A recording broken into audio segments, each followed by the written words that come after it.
So in the last lecture we have studied the pulmonary capacities, volumes, and the exchange of or transport of oxygen in the blood, or transport of oxygen during the respiration.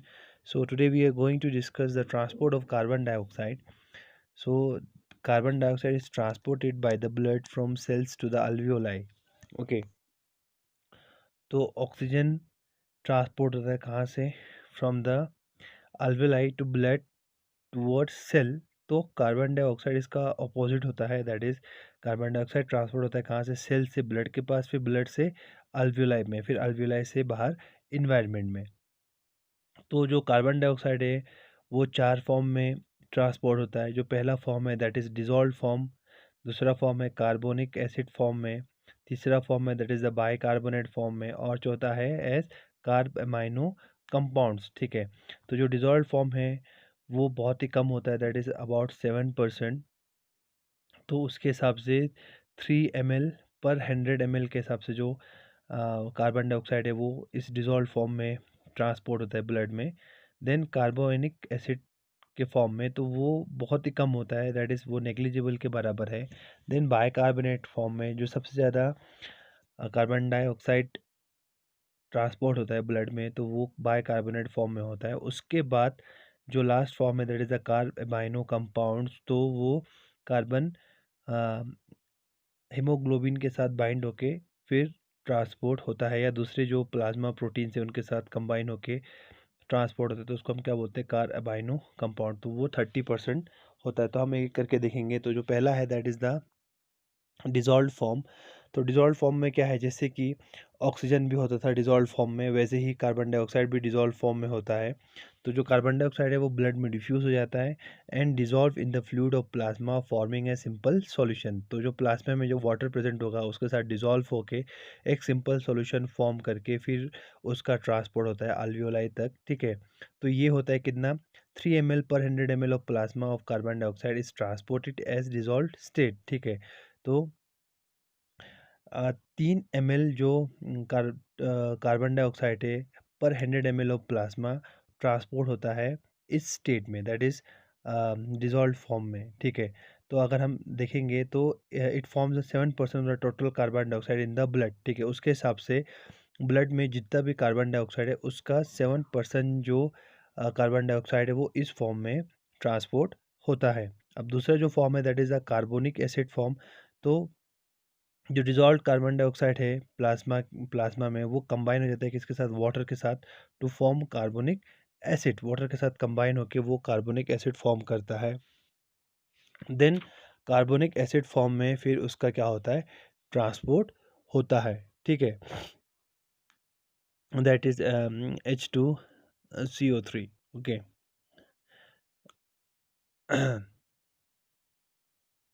Then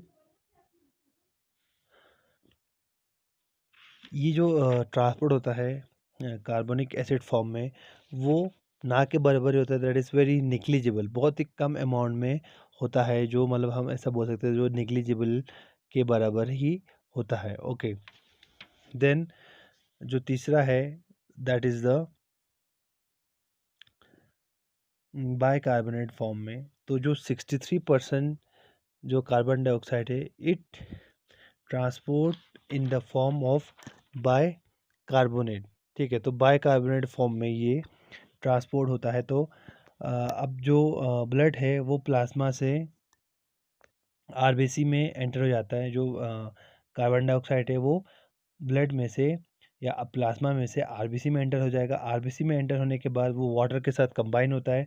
water के साथ combine होकर ये क्या form करता है? Carbonic acid form होता है करता है। ठीक है, तो आरबीसी में ये इसलिए होता है क्योंकि आरबीसी में जो एंजाइम है that is the carbonic anhydrase वो प्रेजेंट रहता है। तो कार्बोनिक एनहाइड्रेज क्या करता है? वाटर और कार्बन डाइऑक्साइड को कंबाइन करके कार्बोनिक एसिड फॉर्म करता है। फिर उसके बाद कार्बोनिक एसिड क्या हो जाता है? डिसोशिएट हो जाता है और कार्बोनिक एसिड फिर किस में कन्वर्ट होता है finally? That is bicarbonate ion और हाइड्रोजन आयन में। अब जो कार्बनिक एनहाइड्रेस है वो सिर्फ आरबीसी में प्रेजेंट है, प्लाज्मा में प्रेजेंट नहीं है। इसकी वजह से जो कार्बनिक एसिड फॉर्मेशन होता है वो ब्लड में 200 टू 300 टाइम्स ज़्यादा होता है as compare to the plasma. तो जो कार्बनिक एसिड है वो क्या रहता है, बहुत ही अनस्टेबल रहता है।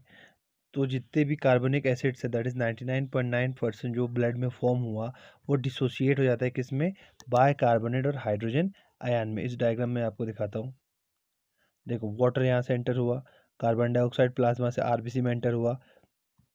एंटर होने के बाद वाटर और कार्बन डाइऑक्साइड दोनों कंबाइन होके कार्बनिक एसिड फॉर्म किया, that is H2CO3, that is the कार्बनिक एसिड। ठीक है, देन उसके बाद ये क्या है, हाईली अनस्टेबल है तो जल्दी से वो फिर से डिसोशिएट हो जाता है किसमें, दैट इज बाइकार्बोनेट आयन में, दैट इज HCO3 नेगेटिव और हाइड्रोजन आयन में। ठीक है, तो अब ये जो हाइड्रोजन बाइकार्बोनेट है it is release out from the RBC या expelled out from the RBC through a transporter. ठीक है, विच इज़ ए एंटीपोटर। ठीक है, क्या है वो, एंटीपोटर है, तो उसके थ्रू वो बाहर निकल जाता है। तो एंटीपोटर किसको बोलेंगे, एंटीपोटर बोलेंगे एक मॉलिक्यूल वो बाहर रिलीज करता है, एक मॉलिक्यूल अंदर रिलीज करता है। तो यहाँ पे क्लोराइड अंदर आता है और बाइकार्बोनेट बाहर चला जाता है। बाइकार्बोनेट बाहर प्लाज्मा में जाके फिर बाइकार्बोनेट सोडियम के साथ कंबाइन होके क्या फॉर्म फॉर्म करता है, that is the sodium bicarbonate form करता है। ओके,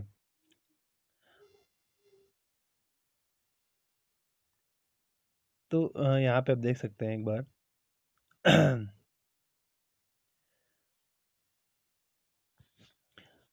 तो concentration of bicarbonate ions in the cell increases more and more due to high concentration bicarbonate ions diffuse through the cell membrane into the plasma।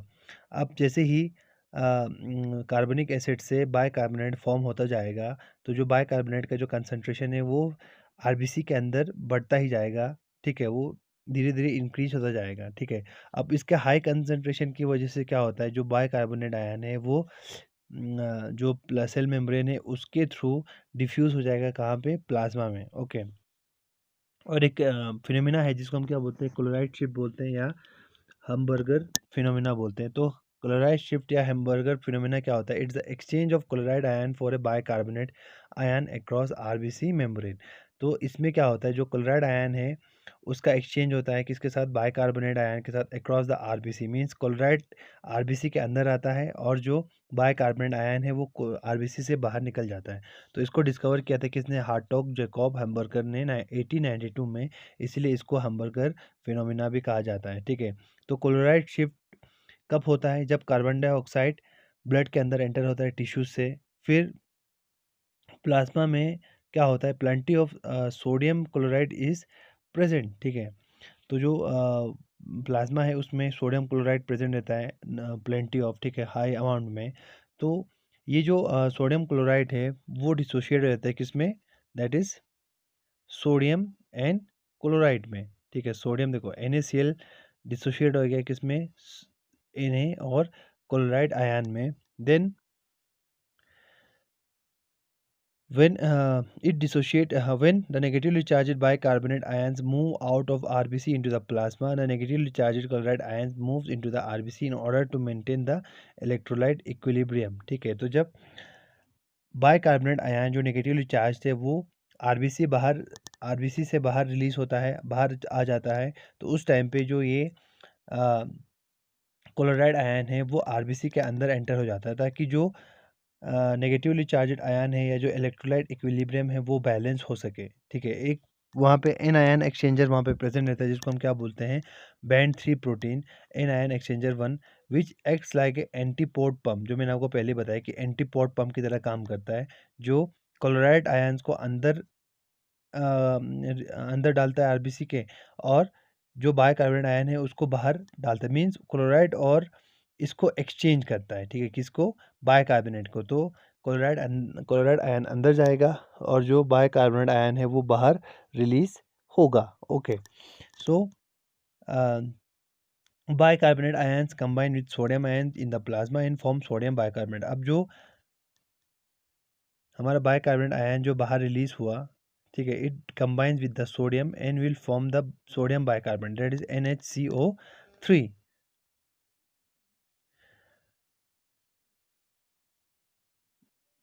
In this form, it is transported in the blood. Hydrogen ions dissociate from carbonic acid, are buffered by hemoglobin inside the cell. अब जो hydrogen ion dissociate हुआ था कार्बनिक acid से, they are buffered, ठीक है, उनको buffer किया जाता है किसके साथ, जो हीमोग्लोबिन है, प्रोटीन है उस आरबीसी में, वो उसको बफर करता है ताकि जो पीएच है वो चेंज ना हो. ओके, अगर ज़्यादा एच कंसनट्रेशन हो गया तो वो जो पीएच है उसका एसिडिक हो सकता है, इसलिए उसको मेंटेन कौन करता है, जो हीमोग्लोबिन प्रोटीन प्रेजेंट है किसमें, आरबीसी में. अब उसके बाद है रिवर्स क्लोराइड शिफ्ट, तो ये हो गया हैम्बर्गर फिनोमिना या क्लोराइड शिफ्ट जो आप बता सकते हो. इसके बाद है रिवर्स क्लोराइड शिफ्ट. तो रिवर्स क्लोराइड शिफ्ट में क्या होता है, जो क्लोराइड शिफ्ट के टाइम पे जो क्लोराइड आयंस आरबीसी में एंटर हुए थे, अब वो वापस से प्लाज्मा में आ जाते हैं. ठीक है, तो उसको क्या बोलते हैं, रिवर्स क्लोराइड शिफ्ट. ठीक है, तो ये कहाँ पे होता है, ये मेनली लंग्स में होता है. ठीक है, तो it helps in the elimination of carbon dioxide from the blood. तो ये क्या करता है, जो कार्बन डाइऑक्साइड है उसका रिलीज़ कराता है या उसका एलिमिनेशन कराता है, कहाँ से, ब्लड से. ठीक है, तो जो बाइकार्बोनेट आयन है, it is converted back into the carbon dioxide. ठीक है, तो जो बाइकार्बोनेट आयन है वो फिर से कार्बन डाइऑक्साइड और वाटर में या हाइड्रोजन आयन में कन्वर्ट हो जाता है. So which has to be expelled out, जिसको बाहर रिलीज़ किया जाना चाहिए. Okay, so it takes place by the following mechanism. तो ये कैसे होता है, जब ब्लड अल्वियोलाई में पहुंचता है तो उस टाइम पे जो सोडियम बाइकार्बोनेट प्लाज्मा है वो सोडियम और बाइकार्बोनेट आयन में डिसोशिएट हो जाता है. देन जो बाइकार्बोनेट आयन है वो आरबीसी में चला जाता है फिर से, तो वहाँ पे जो क्लोराइड आयन है वो बाहर आ जाता है और जो बाइकार्बोनेट आयन है वो अंदर चला जाता है. ठीक है, then it combine with sodium in form sodium chloride. जो क्लोराइड बाहर आएगा तो सोडियम क्लोराइड फॉर्म हो जाएगा. और bicarbonate ion inside the RBC combines with hydrogen ions form carbonic acid. उसके बाद वापस से जो ये फिनोमिना था, कौन सा वाला, यही वाला. ठीक है, तो क्या होगा, क्लोराइड बाहर आएगा,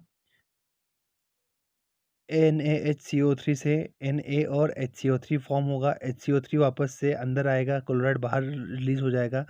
HCO3 हाइड्रोजन आयन के साथ कंबाइन होके H2CO3 फॉर्म करेगा. देन H2CO3 फिर से H2O plus carbon dioxide form करेगा. फिर कार्बन डाइऑक्साइड आरबीसी बाहर रिलीज होगा. देन वो कार्बन डाइऑक्साइड फिर अल्वियोलाई में एंटर होगा लंग्स में.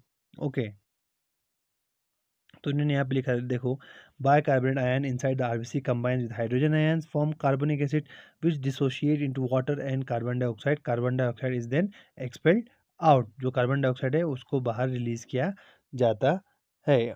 अब जो नेक्स्ट है फॉर्म जिसमें कार्बन डाइऑक्साइड का ट्रांसपोर्ट होता है वो होता है कार्बन अमीनो कंपाउंड फॉर्म में. ठीक है, तो जो 30% कार्बन डाइऑक्साइड है वो इस फॉर्म में क्या होता है, ट्रांसपोर्ट होता है किसमें, कार्बन अमीनो फॉर्म में, कार्ब अमीनो फॉर्म में या कार्ब अमीनो कंपाउंड में. जो कार्बन डाइऑक्साइड है वो ट्रांसपोर्ट होता है ब्लड में. ठीक है, in combination with haemoglobin and plasma protein.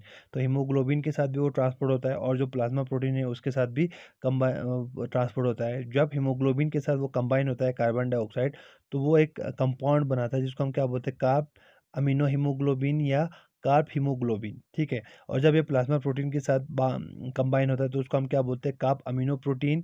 ठीक है, तो जब कार्ब अमीनो प्रोटीन और कार्ब अमीनो हीमोग्लोबिन, ये दोनों, इन दोनों को हम साथ में क्या बोलते हैं, कार्ब अमीनो कंपाउंड्स बोलते हैं. तो जो कार्बन डाइऑक्साइड है वो प्रोटीन या हीमोग्लोबिन के साथ कम एक लूज बॉन्ड फॉर्म करता है जो इजीली रिलीज हो सकता है अल्वियोलाई में. ठीक है, इनके बीच में कोई स्ट्रॉन्ग बॉन्डिंग नहीं रहता है. जब अल्वियोलाई में पहुंचता है तो कार्बन डाइऑक्साइड हीमोग्लोबिन से अलग हो जाएगा या जो प्लाज्मा प्रोटीन है उससे अलग हो जाएगा. ठीक है, जब पार्शियल प्रेशर कार्बन डाइऑक्साइड का कम होता है. ठीक है, तो जब अगर हम बात करेंगे एल्वियोलाई में जो पार्शियल प्रेशर है वो कम हो जाता है किसका, मेनली जो कार्बन डाइऑक्साइड है उसका.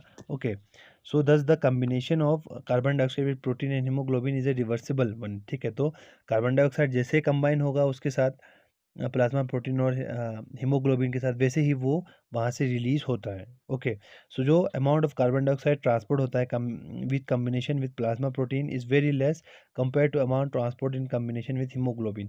जो प्लाज्मा प्रोटीन के साथ जो कार्बन डाइऑक्साइड ट्रांसपोर्ट होता है उसका जो कंसंट्रेशन है वो बहुत कम रहता है as compare to the carbon is carbon dioxide transported with haemoglobin. तो हीमोग्लोबिन के साथ जो ट्रांसपोर्ट होता है वो ज़्यादा होता है as compare to the carbon dioxide with plasma protein. तो ये दोनों कंबाइन होकर 30% जो भी ट्रांसपोर्टेशन होता है कार्बन डाइऑक्साइड का वो इसी फॉर्म में होता है, that is the carb amino compounds में।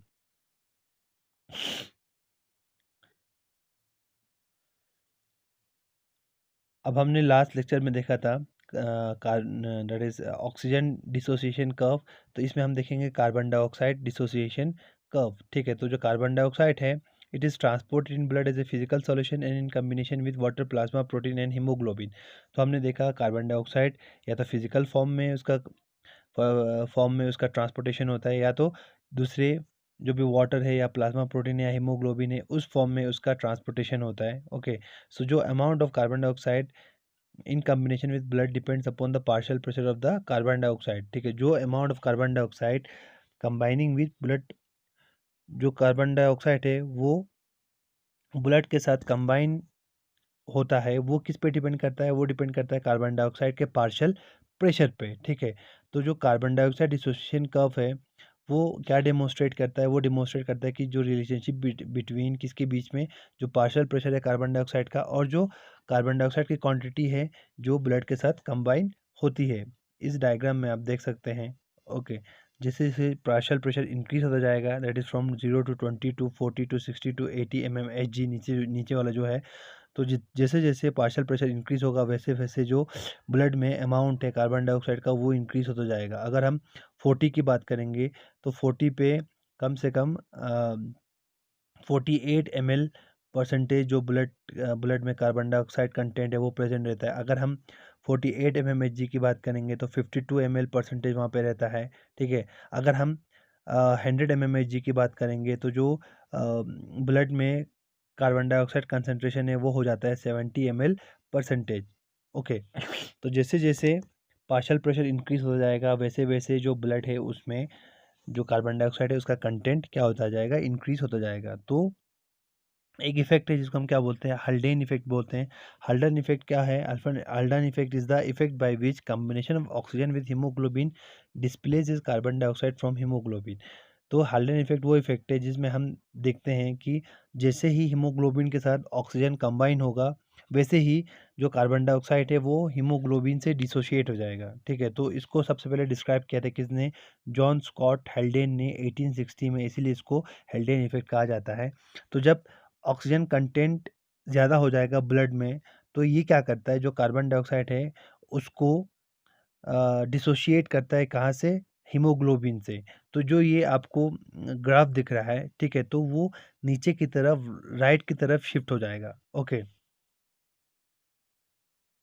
तो हमने कल देखा था, जैसे कि उसमें देखा था ऑक्सीजन डिसोसिएशन कर्व में, तो वहाँ पे क्या हो रहा था, जब कार्बन डाइऑक्साइड का कंसंट्रेशन बढ़ रहा था तो उस टाइम पे जो ऑक्सीजन डिसोसिएशन कर्व है वो नीचे की तरफ जा रहा था, राइट की तरफ शिफ्ट हो रहा था। वैसे ही यहाँ पे जब ऑक्सीजन का कंसंट्रेशन ज़्यादा हो जाएगा तो जो ये डिसोसिएशन कर्व है वो राइट की तरफ शिफ्ट करेगा। मीन्स जैसे ही ऑक्सीजन का लेवल बढ़ता जाएगा तो वैसे ही जो ये कार्बन डाइऑक्साइड है जिसका लेवल ब्लड में ज़्यादा है वो कम होता जाएगा। ओके, तो अब हल्डन इफेक्ट के कॉजेज कौन से हैं, तो due to combination with oxygen haemoglobin becomes strong acidic, it causes displacement of carbon dioxide from haemoglobin in 2 ways।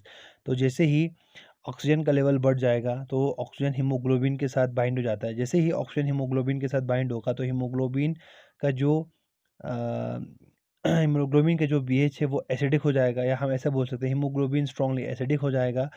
तो उससे क्या होगा, उससे जो कार्बन डाइऑक्साइड है वो डिस्प्लेस हो जाएगा। तो कार्बन डाइऑक्साइड का डिस्प्लेसमेंट दो तरीकों से होता है हीमोग्लोबिन में। तो जो पहला है हाईली एसिडिक। ठीक है, जब हीमोग्लोबिन हाईली एसिडिक हो जाएगा तो उससे क्या होता है, जो उसकी टेंडेंसी है कार्बन डाइऑक्साइड के साथ कंबाइन होने की वो डिक्रीज हो जाती है। तो कार्बन डाइऑक्साइड ऑटोमेटिकली हीमोग्लोबिन से अलग हो जाता है या हीमोग्लोबिन से डिसोशिएट हो जाता है। दूसरा, जब हीमोग्लोबिन की एसिडिटी बढ़ जाती है तो hydrogen ions are release in excess. ठीक, तो हाइड्रोजन आयंस एक्सेस में रिलीज हो जाता है। जब हाइड्रोजन आयन एक्सेस में रिलीज हो जाएगा तो वो बाइकार्बोनेट आयंस के साथ बाइंड होता है, तो बाइंड होने के बाद वो क्या फॉर्म करता है, कार्बनिक एसिड फॉर्म करता है। जो कार्बनिक एसिड है वो in turn dissociate with into water and carbon dioxide. जो कार्बनिक एसिड है वो वापस से वाटर और कार्बन डाइऑक्साइड में डिसोशिएट हो जाता है, और जो कार्बन डाइऑक्साइड है वो they are release into the alveoli from the blood. ठीक है, तो अब हल्डेन इफेक्ट का क्या सिग्निफिकेंस है? हल्डेन इफेक्ट एसेंशियली किसके लिए? कार्बन डाइऑक्साइड को रिलीज करने के लिए। कहाँ पे? मेनली एल्वेलाई में। ठीक है, लंग्स के एल्वेलाई में। दूसरा, जो ऑक्सीजन है उसके अपटेक के लिए कहाँ में? ब्लड में। ठीक है, तो ये दो चीज़ों के लिए जो हल्डेन इफेक्ट है वो इम्पॉर्टेंट है। तो ये हो गया transport of oxygen and carbon dioxide. So जो नेक्स्ट टॉपिक है that is a type of respiratory pigment. तो रेस्पिरेटरी पिगमेंट वो मॉलिक्यूल्स है जो ऑक्सीजन कैरिंग कैपेसिटी को इंक्रीज कर देता है ब्लड में। जो एनिमल किंगडम में 4 टाइप्स के रेस्पिरेटरी पिगमेंट्स रहते हैं जो ऑक्सीजन के साथ बाइंड होता है, और जिनका स्ट्रक्चर क्या रहता है? डिफरेंट रहता है, बट उनका जो फंक्शनल प्रॉपर्टीज़ है वो सेम रहते हैं। तो उसमें से पहला है दैट इज़ अ हीमोग्लोबिन, जो सबको पता है। Then haemocyanin, then chlorocruorin, then haem इराइथ्रिन। ठीक है, तो जो ये डिफरेंट टाइप्स के रेस्पिरेटरी पिगमेंट्स है उनके कैरेक्टरिस्टिक कलर्स हैं। ठीक है, इनके ऑक्सीजनेटेड स्टेट में, और जो इनका एब्जॉर्प्शन स्पेक्ट्रा है, जब वो ऑक्सीजन के साथ बाइंड है वो भी क्या है? डिफरेंट है। और या दूसरे कोई लिगेंड के साथ अगर वो बाइंड होंगे, जैसे कि कोबाल्ट है और साइनाइड है, तो उनका जो ये ऑब्जर्प्शन स्पेक्ट्रा है, या जो उनका कैरेक्टरिस्टिक कलर है वो डिफरेंट रहता है, जिससे हम उसको आइडेंटिफाई कर सकते हैं। ठीक है, तो जो इनका स्ट्रक्चर है, ठीक है, अब बाइंडिंग साइट्स वो भी वेरी करता है। तो जो प्रोस्थेटिक ग्रुप है ग्लोबिन का, that is protoheme, that is iron, protoporphyrin ring वहाँ पे रहता है, which can bind one ligand. Then अगर हम क्लोरोक्विनिन की बात करेंगे तो वो भी क्या है? एक हीमोप्रोटीन है, but with a heme component, that is spirographis heme, which differs from protoheme in one substituent. ठीक है, तो in the copper protein hemocyanin, in the iron protein heme erythrin, the binding site in each contains two metal ions। ठीक है, तो क्लोरोक्विनोन भी प्रोटोहीम की तरह ही है, बट सिर्फ एक कंपोनेंट में वो डिफर करता है, किससे? प्रोटोफोर फायरिंग से। और अगर हम हीमोसाइनिन की बात करेंगे तो हीमोसाइनिन में कॉपर प्रोटीन रहता है, और अगर हम हीम एराइथ्रिन की बात करेंगे तो वहाँ पे आयरन प्रोटीन रहता है। और इन दोनों के केस में दो मेटल आयंस रहते हैं। ठीक है, क्लोरोक्विनिन और हीमोसाइनिन और always found in dissolve in the blood plasma. तो जो क्लोरोक्विरोरिन्स हैं और जो हीमोसाइनिन है वो हमेशा ब्लड प्लाज्मा में डिजॉल्व पाए जाते हैं। और जो हीमराइथ्रिन है ओकर्स ओनली इंट्रासेलुलरी सेल के अंदर प्रेजेंट रहता है। And haemoglobin are both intra and extra cellular. ठीक है, और जो हीम इराइथ्रिन है वो इंट्रासेलुलर भी प्रेजेंट रहता है और एक्स्ट्रा सेलुलर भी ये प्रेजेंट रहता है। ओके, तो हम एक करके देखेंगे यहाँ पे। तो जो हीमोग्लोबिन है वो ऑक्सीजनेटेड फॉर्म में उसका जो कलर रहता है वो ब्राइट रेड रहता है।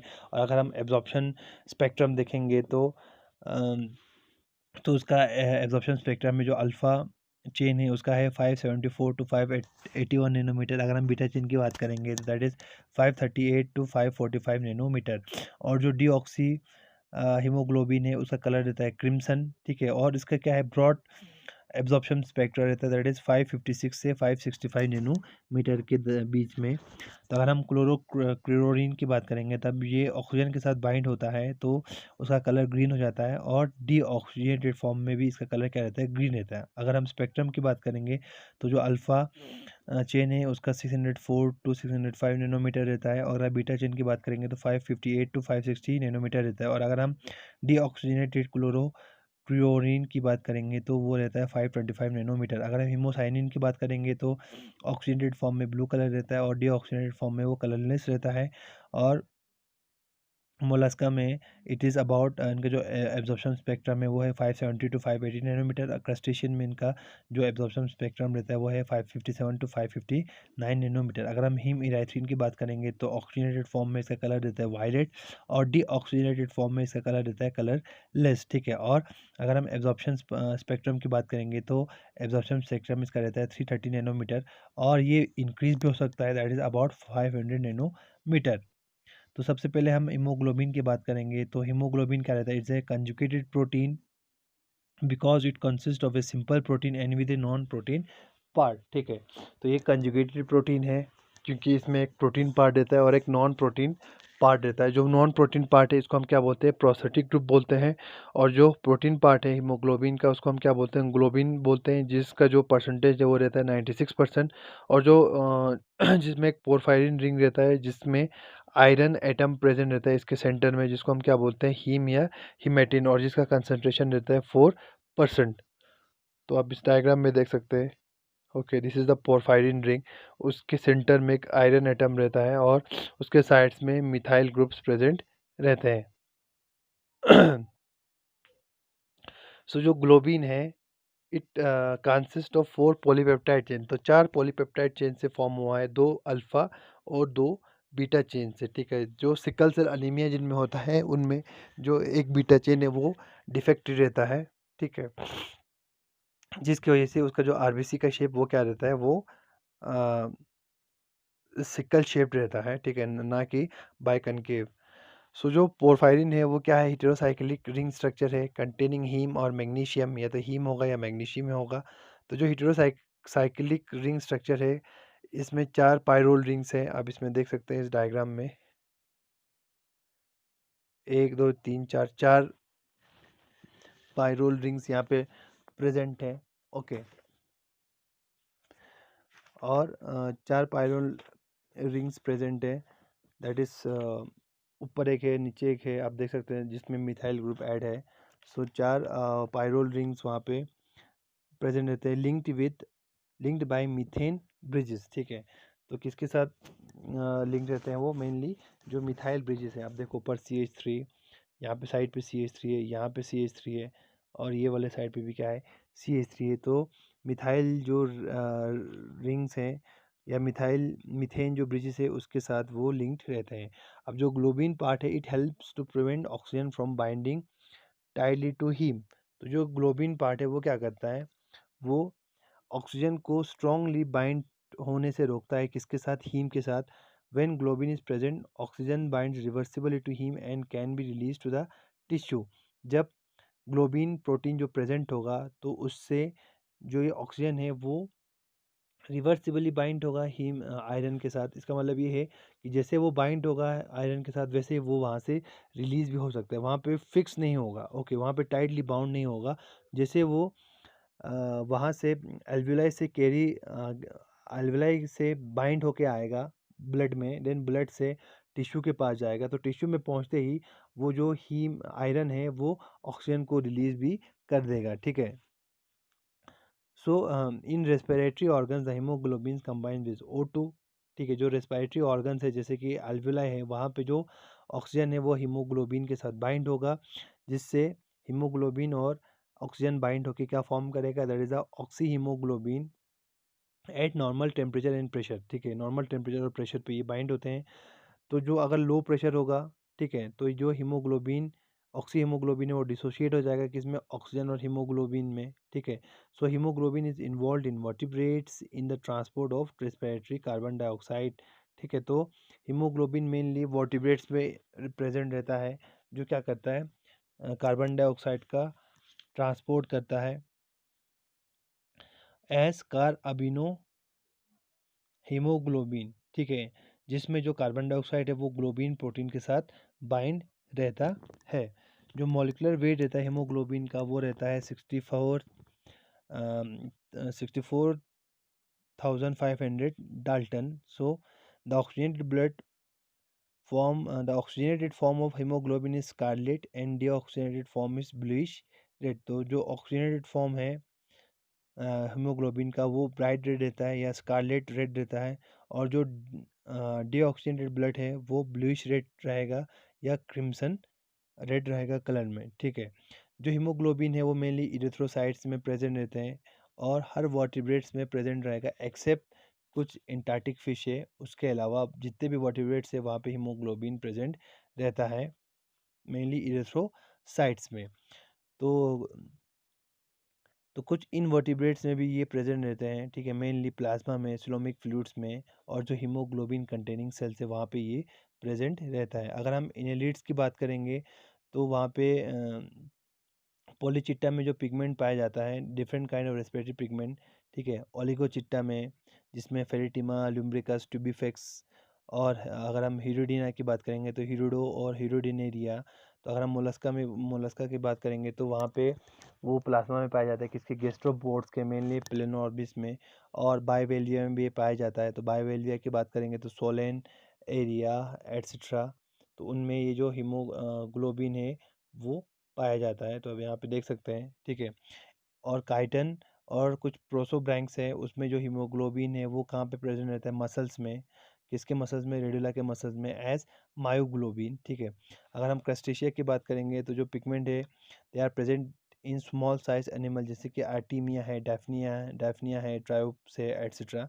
तो इन वर्टिब्रेट्स में भी कुछ स्पीशीज में ये पाए जाते हैं। ओके, तो ये हो गया हीमोग्लोबिन। उसके बाद जो दूसरा हमारा है दैट इज़ द हीमोसाइनिन। तो हीमोसाइनिन, जिसको हम हीमोसाइनिन या HCG कहते हैं, तो ये वो प्रोटीन्स हैं जो मेनली ट्रांसपोर्ट करता है ऑक्सीजन को throughout the body of some invertebrate animals, ठीक है। कुछ इनवर्टिब्रेट एनिमल्स में ये ऑक्सीजन का ट्रांसपोर्ट करता है पूरे बॉडी में। तो ये जो प्रोटीन है उनमें मेनली दो कॉपर एटम्स रहते हैं that reversibly bind a single oxygen molecule, जो एक सिंगल ऑक्सीजन मॉलिक्यूल के साथ बाइंड हो सकता है, ठीक है। मीन वो रिवर्सिबली, मीन जैसे वो ऐड होगा वैसे वो रिलीज भी हो जाएगा। तो they are the second only to haemoglobin in frequency of use as an oxygen transport molecule. तो वो दूसरे पे आते हैं हीमोग्लोबिन के बाद, जिसको एक रेस्पिरेटरी पिगमेंट की तरह यूज़ किया जाता है, ठीक है, ऑक्सीजन को ट्रांसपोर्ट करने के लिए, ठीक है। तो हीमोग्लोबिन जैसे कि आरबीसी में पाया जाता है, वर्टिब्रेट्स में। Haemocyanin are not bound to blood cells, तो हीमोसाइनिन ब्लड सेल्स के साथ बाउंड नहीं रहता है, बट हीमोग्लोबिन हमें पता है वो आरबीसी के साथ बाइंड रहता है। बट जो हीमोसाइनिन है they are suspended directly in the haemolymph, ठीक है। जो हीमोसाइनिन है वो मेनली कहाँ पे पाया जाता है, मेनली हीमोलिम्फ में। ये किसी ब्लड सेल के साथ बाइंड नहीं पाया जाता है, ठीक है। तो ऑक्सीजनेशन से क्या होता है, इनका कलर चेंज हो जाता है। ओके, ऑक्सीजनेशन से ये कलरलेस से वो ब्लू हो जाते हैं। तो डीऑक्सीजनेटेड फॉर्म में कॉपर फर्स्ट फॉर्म में रहता है, और अगर ऑक्सीजनेटेड हो गया तो वो कॉपर सेकेंड फॉर्म में चला जाता है, ठीक है। जो blue green copper containing respiratory pigments हैं, ठीक है। तो ये मेनली जो ये हीमोसाइनिन है वो किस में पाए जाते हैं, कुछ क्रस्टेशियंस में पाए जाते हैं, जैसे कि जिफोसुरेंस है या मैरीपोड्स में, और कुछ गैस्ट्रोपोड्स में भी पाए जाते हैं, जैसे कि बाइवेल्विया है, यहाँ पे आप देख सकते हैं बाइवेल्विया, और स्फेलोपोड्स हैं, ऑक्टोपस। तो उनमें ये हीमोसाइनिन पाया जाता है। तो हीमोसाइनिन हमेशा प्लाज्मा में डिसॉल्व फॉर्म में पाया जाता है। तो ये दो फॉर्म्स में रहते हैं, एक ऑक्सीडाइज और एक रिड्यूस फॉर्म में, ठीक है। रिड्यूस फॉर्म में इनका जो शेप रहता है दैट इज प्रिज्म शेप या निडल शेप, ठीक है। Crystal that are soluble in water. तो ऑक्सीजन कैरिंग कैपेसिटी हीमोसाइनिन की कम रहती है, किससे, हीमोग्लोबिन से। अगर हम मोलिकुलर वेट की बात करेंगे तो वो डिफरेंट ग्रुप्स में डिफरेंट रहता है। कुछ क्रस्टेशियंस में जो मोलिकुलर वेट है वो रहता है 4 लाख डाल्टन, ठीक है। और कुछ गैस्ट्रोपोड्स में इनका जो वेट रहता है दैट इज 1 करोड़ 30 lakhs, ठीक है। तो जो हेमोसाइनिन है it binds with one molecule of oxygen between a pair of copper atoms link to amino acid side chains. तो आप इस डायग्राम में देख सकते हैं। तो डीऑक्सीफॉर्म और ऑक्सीफॉर्म में, ठीक है, किस तरीके से जो ऑक्सीजन है वो बाइंड होता है। तो जो ऑक्सीजन है हम हीमोसाइनिन के साथ बाइंड होता है between a pair of copper atom link to a amino acid chain, side chain, ठीक है। बिटवीन द कॉपर, देखो यहाँ पे कॉपर है, यहाँ पे दो कॉपर है, तो उन कॉपर के बीच में ये जो ऑक्सीजन है वो बाइंड हो जाते हैं। और ये कॉपर खुद लिंक किसके साथ है, जो अमीनो एसिड साइड चेन है उसके साथ वो लिंक रहते हैं। तो उनके बीच, दो कॉपर के बीच में जो ऑक्सीजन ग्रुप है वो बाइंड हो जाता है, ठीक है। जब ऑक्सीजन बाइंड होगा तो इसका कलर ब्लूइश ग्रीन हो जाएगा, और जब ऑक्सीजन वहाँ पे बाइंड नहीं होगा या डीऑक्सी फॉर्म में, इसका कलर रहता है मेनली कलरलेस। ओके, तो रेस्पिरेटरी फंक्शन हीमोसाइनिन का सेम रहता है हीमोग्लोबिन की तरह, but there are some significant number of differences in its molecular structure and mechanism, ठीक है।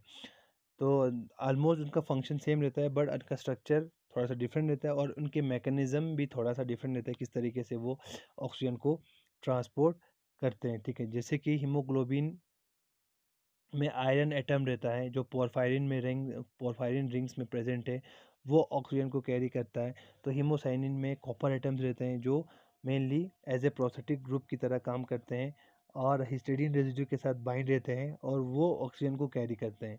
और जो एक्टिव साइड रहता है हीमोसाइनिन का, it is compose of a pair of copper cations which are directly coordinated to the protein through the driving force of imidazolic rings of 6 histidine residue. और जो हिमोसाइनिन है उसके एक्टिव साइट्स में क्या रहता है, कॉपर जो केट आयंस है वो प्रेजेंट रहते हैं, जो मेनली कोऑर्डिनेशन दिखाता है किसके साथ, 6 हिस्टिडीन रेजिड्यूज के साथ। अब यहाँ पे देख सकते हैं 1 2 3 4 5 6 यहाँ पे हिस्टिडीन रेजिड्यूज प्रेजेंट है, उसके साथ वो कोऑर्डिनेशन दिखा के वो एक्टिव साइट वहाँ पे फॉर्म करते हैं। ओके, तो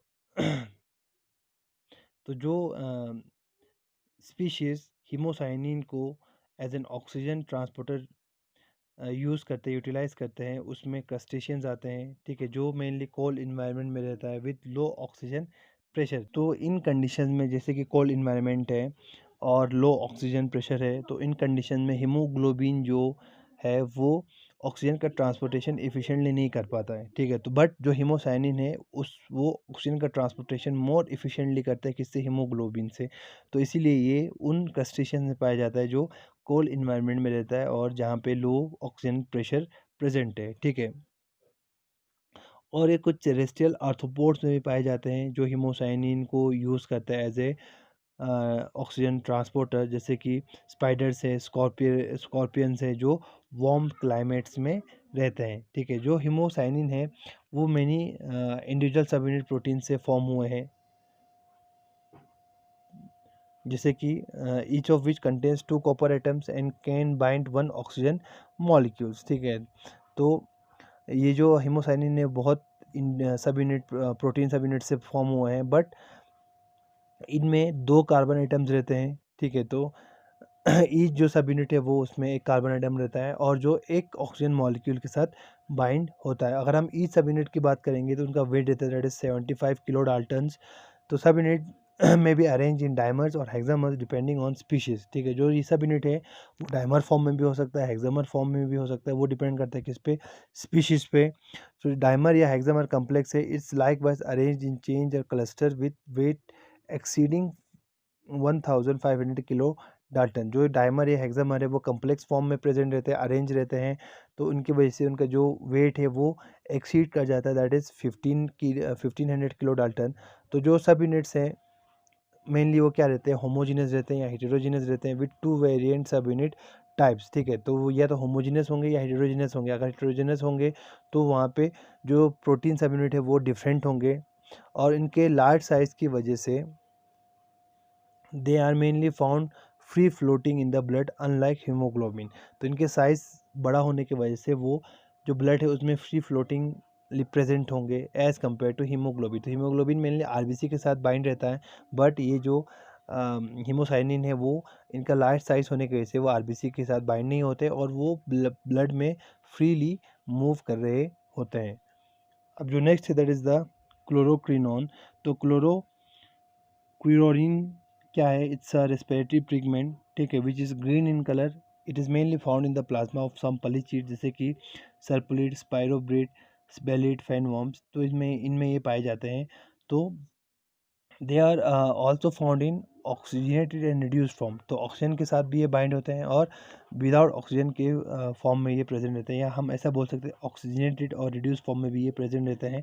और जो मेटेलोप्रोटीन है क्लोरोक्विनोन में वो सेम रहता है किसकी तरह, हीमोग्लोबिन की तरह। सिर्फ जो हीमोग्लोबिन में जो विनाइल ग्रुप है that is CH2 double bond CH, it is replaced by A formyl HCO group, ठीक है। तो आप इस डायग्राम में देख सकते हैं, देखो ये हीमोग्लोबिन है, यहाँ पे क्या है CH3 तो ऐसे ग्रुप्स प्रेजेंट है, CH2 डबल बॉन्ड CH। तो अब इसमें देखो आप, तो यहाँ पे CH2 CH जो विनाइल ग्रुप है उसके जगह पे क्या प्रेजेंट है, फॉर्माइल ग्रुप प्रेजेंट है, दैट इज द HCO। और अगर हम इनका मॉलिक्यूलर वेट की बात करेंगे तो मॉलिक्यूलर वेट कितना रहता है, that is the 30,000 dalton, and generally it function is an oxygen carrier. Then जो नेक्स्ट है that is the haemerythrin. तो अगर हम हीम इराइथ्रिन की बात करेंगे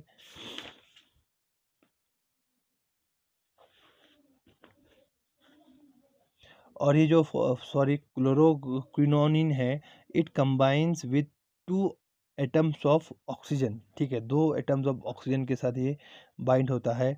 और जो हिमोसाइनिन है वो एक ऑक्सीजन के साथ बाइंड होता है। और जो नेक्स्ट है that is the hemerythrin. Hemerythrin क्या है, it's also in iron containing iron containing blood pigment in which iron is directly attached to a protein. So heme erythrin is a non-heme iron protein used by two phyla of marine invertebrates, that is spinaculates and brachiopods, for oxygen transfer and और storage. तो ये जो ईमिराइथ्रिन है उनको दो invertebrate marine invertebrate group use करते हैं, एक है स्पिनोकुलेट्स और ब्रेकियोपोड्स, मेनली ऑक्सीजन ट्रांसफ़र के लिए और ऑक्सीजन स्टोरेज के लिए। तो it differs from the other oxygen binding proteins hemoglobin and hemocyanin both in the polypeptide chain and in the metal complex use to reversibly bind dioxygen oxygen, ठीक है। तो ये हीमोग्लोबिन और हीमोसाइनिन के साथ से डिफरेंट रहता है, क्योंकि इसमें जो पॉलीपेप्टाइड चेन्स है वो भी डिफरेंट रहता है, और जो मेटल कम्प्लेक्स है जो ऑक्सीजन के साथ बाइंड होने के लिए यूज़ होता है वो भी क्या रहता है, डिफरेंट रहता है, ठीक है। So the 2 iron atoms in hemerythrin are bound in imidazole ring of 5 histidine residue. तो अब यहाँ पे देख सकते हैं, अगर हम डायग्राम देखेंगे, ठीक है, तो इसमें क्या रहता है, तो मेनली इसमें 2 आयरन एटम्स प्रेजेंट रहते हैं। आप इस डायग्राम में देख सकते हैं, देखो यहाँ पे Fe 2 आयरन एटम्स प्रेजेंट हैं। They are bound to the imidazole ring, ठीक है। तो वो आयरन किसके साथ बाइंड है, मेनली इमिडाजोल रिंग के साथ बाइंड है, ऑफ 5 हिस्टिडीन रेजिड्यू। 5 हिस्टिडीन, देखो यहाँ पे 3 है, इस साइड पे 2 है, and the carboxylates of an aspartic acid and a glutamic acid, ठीक है। और एस्पार्टिक एसिड और ग्लूटामिक एसिड के कार्बोक्सिलेट के साथ ये जो आयरन है वो बाइंड रहता है, ओके। सो इसके साथ साथ जो ये कम्प्लेक्स है, it contains an oxygen atom bridging between the 2 iron atoms in the deoxy haem इराइथ्रिन, ठीक है। तो उसके साथ साथ इन दोनों के बीच में क्या रहता है, एक ऑक्सीजन एटम ब्रिजिंग रहता है, ठीक है। मेनली कब, जब ये डीऑक्सी हीम इराइथ्रिन हो। तो ये देखो यहाँ पे जब ऑक्सीजन यहाँ पे प्रेजेंट नहीं है तब भी वहाँ पे क्या है, इन आयरन के बीच में एक ऑक्सीजन ग्रुप प्रेजेंट रहता है जो इन दोनों आयरन्स को क्या करता है, ब्रिज करता है, ठीक है।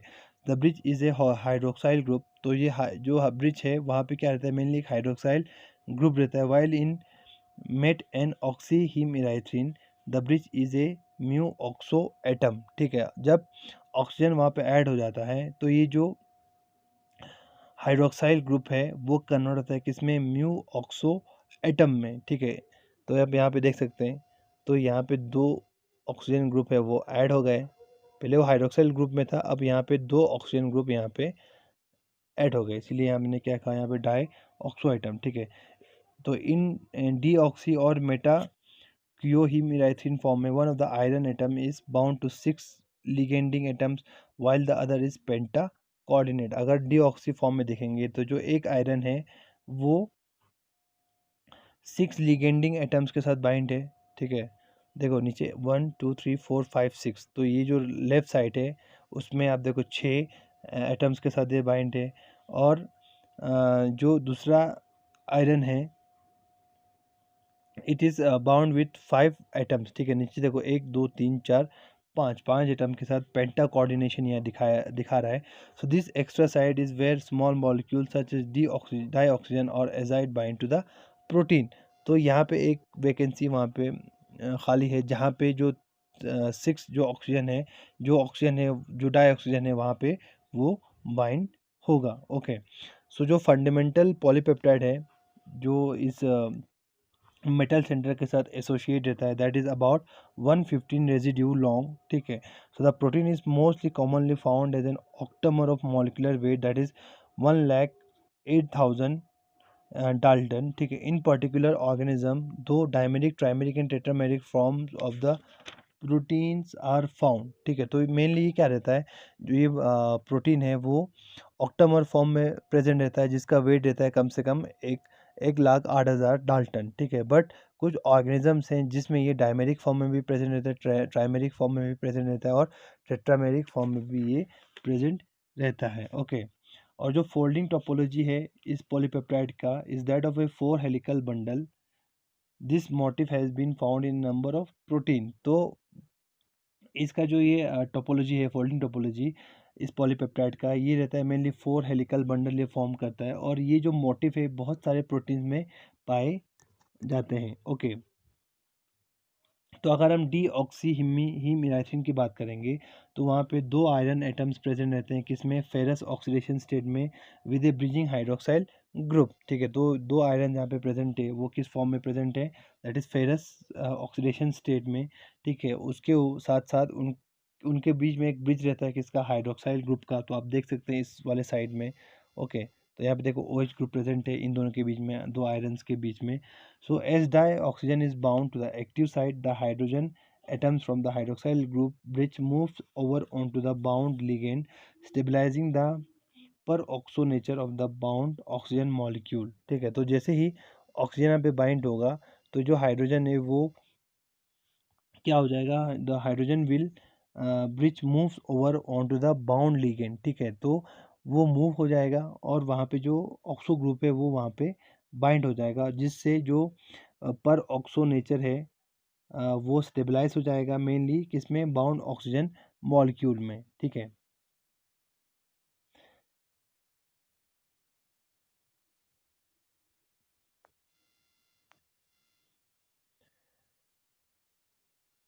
उसके बाद कुछ और रेस्पिरेटरी मॉलिक्यूल्स रहते हैं, जिसमें पिनोग्लोबिन आता है, वेनेडियम आता है, ठीक है, इकाइनोक्रोम आता है और मोलपेडिन आता है। अगर हम पिनोग्लोबिन की बात करेंगे तो ये ब्राउन कलर्ड पिगमेंट है। तो mainly it is found in the body fluid of pinna, it is manganese containing blood pigment. तो वेनेडियम है, it is present in the blood cells of acidians, it also occurs in the plasma of several other organism।